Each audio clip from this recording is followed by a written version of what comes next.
Hey, it's Keisha here with Defending the Early Years podcast. We'll be focusing on amplifying the voices of early childhood educators, advocates, and all of those who love children. Hello, everybody, and welcome to another episode of the Defending the Early Years podcast with Keisha Reed. And today I have a very special guest, Carly Bedard. And you guys, I met Carly in person, which is exciting because usually I meet a lot of people online and we grow this deep relationship online and then I meet them in person. But this is a reversal. I met Carly in person. Carly, welcome. Thank you, Keisha. I'm so excited to be here with you. Yes, I was just about to tell everyone the story of how we met, and then a little bit more about you, and then I'm going to give you the floor for you to share with us what made you so fascinating to me. So, our initial meeting was at NACY, and you were giving a adult, this is what I found fascinating. It was an adult play workshop, essentially. Like, we were being bought in to really let ourselves go and play and explore and think about play and how it affects our own lives. um, that was fascinating to me because usually when I'm thinking about play, I'm thinking about children and how I can facilitate their play and, what learning is happening and what they're doing and how they're developing. So to be able to be in a space with other early educators playing and thinking about play in that different way was exciting. But then later, you and I met and we got to digging deep into children in play and some of the wonderful work that you do. I learned at that time that you're an early childhood specialist, you're an adjunct professor at Biola University, and you do so many other out of this world amazing things in the world of play. So, welcome, welcome, welcome, Carly. And please tell us a little bit about yourself and your work and what drives you. I would love to. Again, thank you so much for having me. Anytime I get to connect with somebody who speaks the same soul language of play as you do, Keisha, it just makes my heart so happy. So thrilled to be here. I've been in this amazing field of early childhood education for about 25 years now. I was a preschool classroom teacher for many years, taught infants all the way through pre-K. And then I was a program director for about 10 years before I had the incredible opportunity to take that passion and experience that I had in supporting children and families and teachers and began work with the Orange County Department of Education in California, working in the quality rating and improvement system there, where I had the opportunity to provide some training and coaching on things like class and Eckers and the pyramid model. And it was during my time there at Quality Start OC that I had an experience that completely transformed my approach to working with not only children, but like you shared, the adults who care and nurture for young children, and completely transform my professional development with adults as well. And that's called the self active play experience.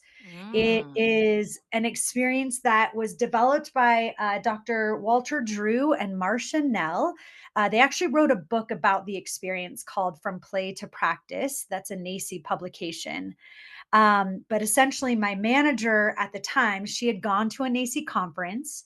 She had had that experience that you just mentioned, where she was in a room with adults thinking about how adult play can help us transform our practices and just inspire us in our daily lives, not only in our work with children, but also for us personally. And so she brought that experience to us as coaches, and having that time and space to interact with materials to really connect with my inner creativity and imagination and Mhm. that natural sense of hope and optimism. I immediately became obsessed with the idea of Mhm. how we could bring that experience to all the teachers in Orange County, Mhm. California. So she connected our team with Dr. Walter Drew. He came out and provided the play experience. And essentially, we went through a play coach certification process. And I've had the opportunity to provide that adult play experience for teachers and families and Mm, leaders all across the United States, in Cambodia and India. There's just an incredible universality about taking that time to connect with ourselves, connect with materials, mhm, and the sense of wonder and, again, hope and optimism, the creativity that you reconnect with. mhm. I think it brings the soul and humanity to light in our work Yeah, and when it does not stop at 5 years old, right? It doesn't it's stop at preschool. It's absolutely lifelong. not. Yes, absolutely. Yeah. I really was connected to the experience, although I didn't experience the full experience, but what I did experience was so fun. You forget time and you're laughing and you really let go. And being able to experience it, I think is even more important now that we have young teachers who themselves haven't experienced play. Yes. They may not have experienced play. That's what I'm noticing that I am encountering in my work when I go out and speak to groups, and I'm talking from a place of like my own childhood experiences, right? Of Yeah. being outdoors, being in nature, being able to play with essentially junk, like loose parts, random bits, and the audience in some cases, like some of the younger teachers who have never ever been able to have that experience, to be outdoors and have that sense of freedom that I had when I was younger. I had to restructure the way that I worked with them, because if they don't experience it themselves, it's really challenging to recreate it. It's really challenging to express to parents what it's like if you don't know yourself. So I think this is really an important professional development that you're offering to people, and not only in the US, but you said also in India and did you say Cambodia? Cambodia, yes, yeah. Wow. How did that come about? Well, actually, through my work at Biola University, they had a partnership. There was a professor at Biola who was doing her doctorate dissertation on the impact of the genocide in Cambodia on the field of education and what that missing generation of master teachers, the gap that it's created in their education system. And so, as she was doing that research, realizing there were not those master teachers because of the genocide to pass on their information to current teachers or newer teachers, Mhm. she saw an opportunity. Well, we have master teachers at Biola. Why not help bridge that gap and to help to share some professional development and build up and equip local Khmer teachers. So I've had the incredible opportunity to travel to Cambodia 11 times now over the past Wow. 12 years. So it's an amazing sustained partnership and that experience, like you said, for folks who haven't always had that opportunity to engage in unstructured play themselves. I think sometimes we forget that key word. I'm starting to use that a lot more in my conversations with folks because even just breaking down what play is, Brian Sutton Smith found over 300 definitions of play. And so, really helping folks, including those incredible teachers and leaders in Cambodia, have that opportunity to experience the unstructured nature Mm, of play. That, like you're sharing, some younger teachers, what was play for them as a young child looked very different and looked more adult directed or yeah. screen based. And Mhm. so, yeah, that opportunity to just connect with the materials. Uh, what And what with was amazing. yourself, like, you really have Yes, to connect with yourself, because there's nothing outside of you telling how to use the material or how to activate the idea. So, even, yep, just like the children, and I find too, sometimes it's harder for adults to get to that space because we have, spent so much time away from our inner voice. you Yep. know, there's a lot of external things, we have to get things done in our homes. We have to do things that are already planned for us at work. So it's a lot harder for us to tap into that creativity that it takes to really let go and play. So, what have you found has been some of the feedback you get from adults after they experience this, especially for the first time? Yeah. Uh, Actually, what you mentioned about creativity, just a few months ago when I was providing this workshop, I had a teacher who got pretty emotional at the end of the experience because what the experience entails is about 20 minutes of solo play where you have that time, like you said, just to connect with yourself, your inner thoughts, and then you have a time of reflection, and then you move into cooperative play where you have the opportunity to connect with others.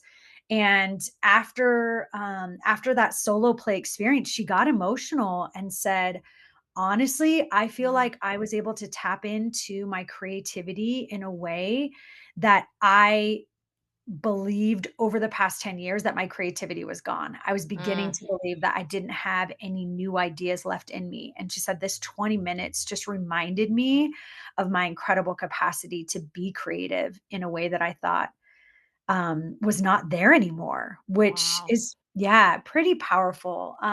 It almost feels like a lot of participants will explain it almost like group therapy after your time of solo play, because as you said, we're so hurried in our daily lives. And even in our field, we've become so compliance and checklist driven.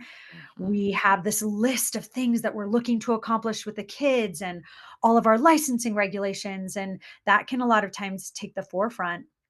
And so, what the opportunity provides for folks and some of the other sentiments that are shared is it reminds you of your why of going into this field. It reminds you of connecting with your own inner child. mm, It reminds you of the opportunity that we each have to experience a sense of peace and calm and mindfulness despite the chaos that mhm, can often exist in our lives. And it reminds you of just how much complex thinking is happening as you engage in play. mhm. That was And one of the things that go, oh, sorry, go ahead. And how do you see, so as an adult attending the workshop, how do you see then the educators taking that back to the classroom, taking that back to coworkers, taking that back to their own lives? Like, do you see some changes happening? Are there any of your attendees that keep in touch with you, or that you've been able to witness this experience change them? Because clearly it changed you. I mean, it set your career on an entirely different, trajectory, which is Completely exciting to hear. transformed. Mhm, Yes, and I am not alone. I've talked to tons of educators, leaders in the field who were equally as transformed by the practice. And I think again, it's not just that you hear about the incredible benefits of play and the research, which is that's all true. But when you have that emotional experience and connection, it is a catalyst. And mhm, so, yes, I've had the incredible opportunity to stay connected with some teachers. Just a few weeks ago, I provided an experience for about 70 teachers, and in Portland, Oregon. And one of them was a kindergarten and a first grade teacher. And as we were doing the experience, and then afterwards, we kind of had the opportunity to spend a few hours unpacking and connecting it to work in the classroom. I mentioned the research that says for play, you want to provide about 45 minutes to 2 hours of playtime for children. mhm. And at least, right? At Yeah, I was minimum. gonna say, I find the longer they go, the better it Ex gets, like, Exactly, but, honestly. talking about that play schema and saying, it's a minimum of 45 minutes to really get into those schemas, and she raised her hand and said, "There's absolutely no way my kids are gonna engage for 45 minutes in play." She said, "I'm telling you, kids nowadays, they're different, their attention span." She said, "After 10 minutes of my center playtime for kids, I'm breaking up fights." And so I said, What did you notice about when we were doing the experience as adults? What was I doing as a facilitator? And she noticed me just going around, and if folks kind of looked like they were quote unquote done with their play, all I did was go over and put down some new and interesting materials. I didn't force them to play with them. I just offered that invitation of new and interesting materials, and every time they see those Mhm. materials, they start to integrate it in what they were playing with. And so I asked her, do you think you could do that with your children? Could you, if it looks like they're quote unquote done with their play or starting to engage in challenging behavior, maybe offer some new and interesting materials?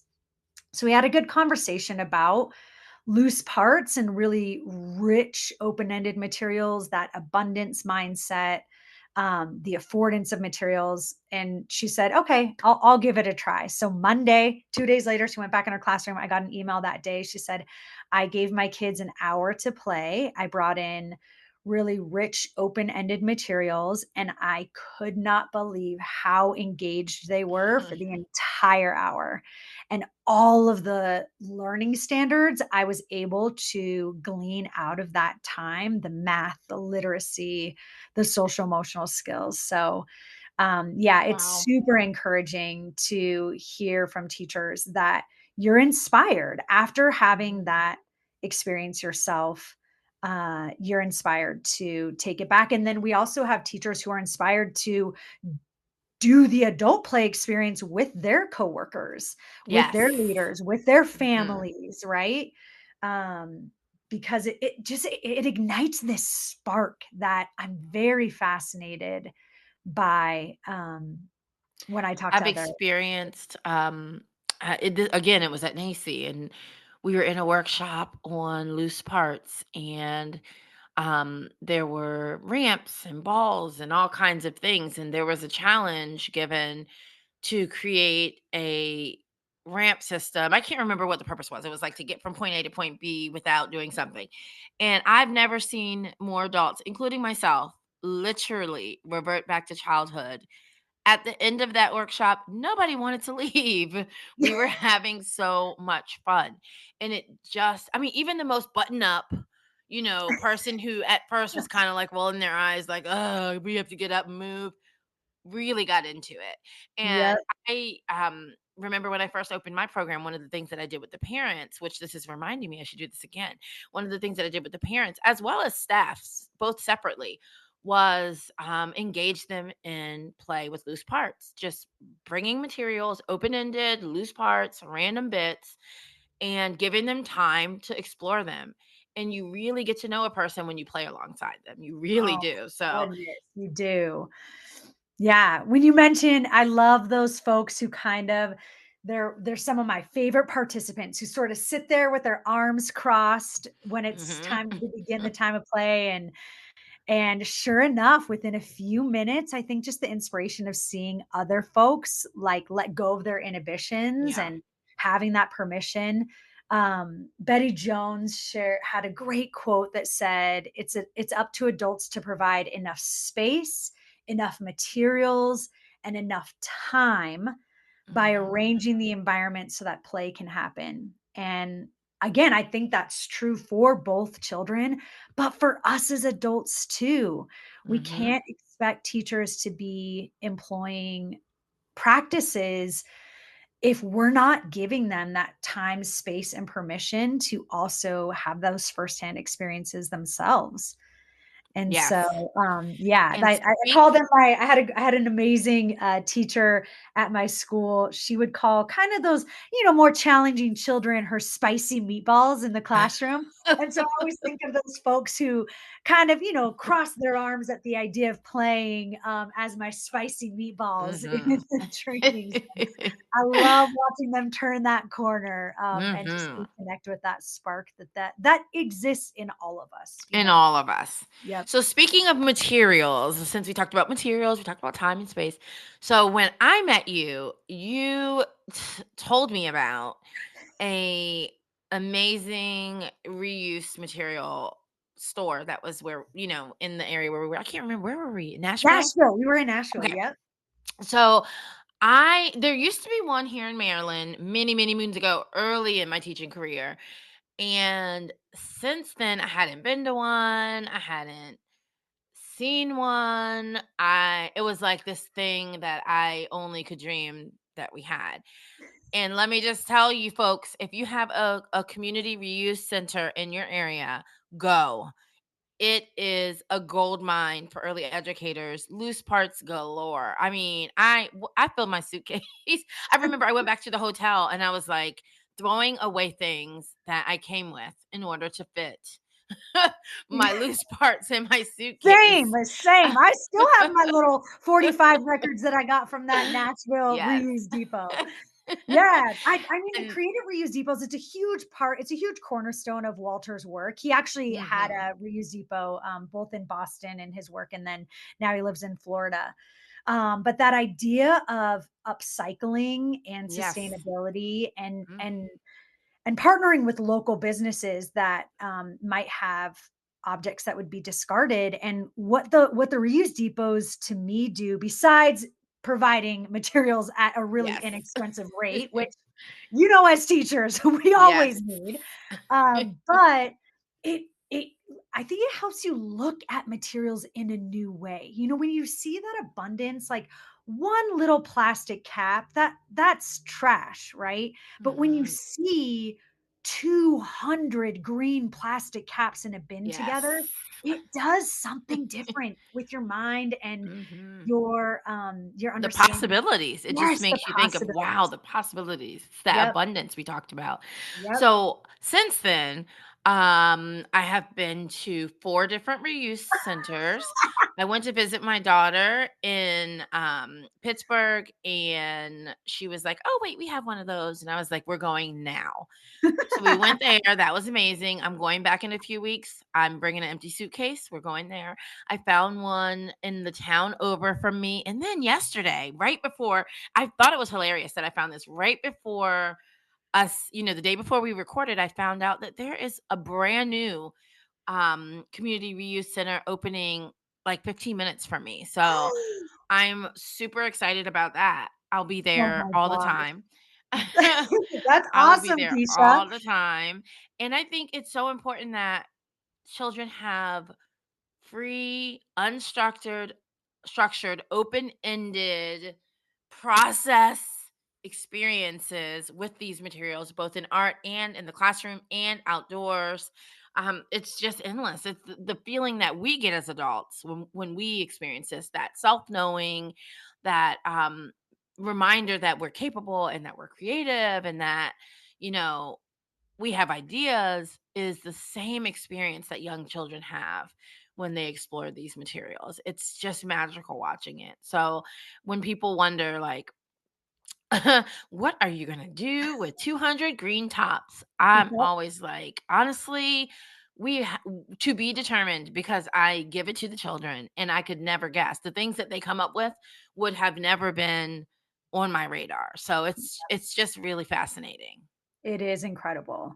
Like you said, it's the unlimited possibilities Mhm. and what it does to activating that creativity and imagination and problem solving. I mean, there's just so many incredible things that come from having that time.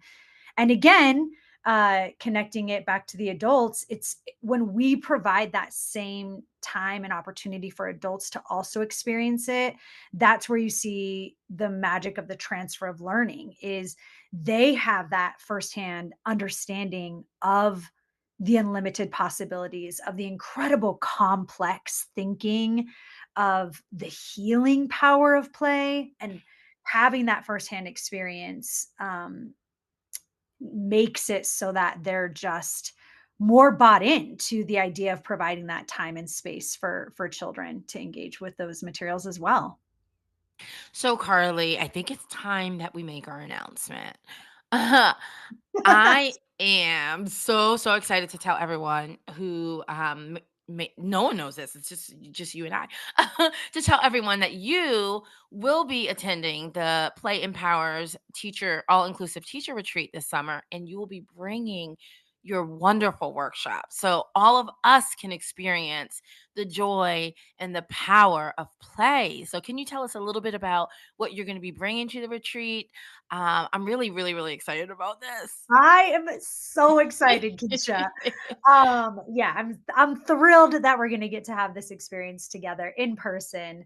I'll be bringing lots of open-ended loose parts, including some from Nashville. Like you, Woo! it's now like my souvenir. What I do when I'm in other cities is Hmm. look up reuse depots. And so I'll be bringing tons of open-ended materials and essentially doing exactly what that Betty Jones quote says, helping facilitate time and space, and a bit of intentionality. I'll couch the experience with a little bit of intentionality in just embracing that time that we have to connect with ourselves, with our inner spirit, and then providing that time for folks to have solo play, the opportunity to reflect, which we know is so important in our Hmm. work and in our lives, but we just don't always take the time to do that. So, definitely journaling and reflecting on that experience that we just had with ourselves and with the materials is a really key part of the experience too. So, carving out that time just to reflect and connect and develop some of that cognitive consciousness that Hmm. informs us how we feel and why we do the things we do. And then we'll get an opportunity to play together in small groups. And what's always really interesting is to realize that, generally about half the folks are going to say they really relished in that solo playtime, and about half the folks will say they really relish in that opportunity to connect with others and be inspired and collaborate and just experience joy and Hmm. connection. It's such an incredible craving that we have. That's one of my favorite parts of the experience is seeing that the eyes light up as folks are engaging. So yeah, so we'll get that opportunity to embrace the sense of playfulness that exists within all of us, to light that spark if it's been diminished, Hmm. to have it reignited, and to just experience the joy and the incredible transformation of taking time to explore rich open-ended materials. Wonderful. I'm so excited. Me This too. I like to call this adult summer camp. So, Yes. if anybody wants to learn more about the retreat, you can go to www.playempowers.com, and get some information. The password to register is PEP member 25. So PEP member 25. And there you'll see Carly, you'll see myself, and lots of other wonderful early education coaches, speakers, authors galore. Carly, please tell us where we can find you if we want to hire you for this wonderful work that you're doing, or if you want to learn more about what you're doing. Yeah, so I'm building out my website as we speak. So for now, if you want to connect, email me at carlybedard@gmail.com. Carlybedard@gmail.com. And I would love to come and provide this transformative experience to anyone who's interested. Wonderful. I love it. And I feel like it's so universal. Like it can be Oh, done in elementary schools, it could be done during a family night, it could be done with administrators, with teachers, with parents. It is universal. So I'm hoping that lots of people reach out to you because this is important work. And I want to thank you so much for being here and so much for the work that you do out in the world. Thank you, thank thank you, you. thank you. Thank you, Keisha, and thank you for all the work that you are also doing. Wonderful. And that was another episode of the Defending the Early Years podcast. Defending the Early Years works to support the rights and needs of young children nationally. Learn more at DEY.org. Pay us a visit, sign up for our newsletter, or connect with us on social media. Thank you for listening. Bye-bye.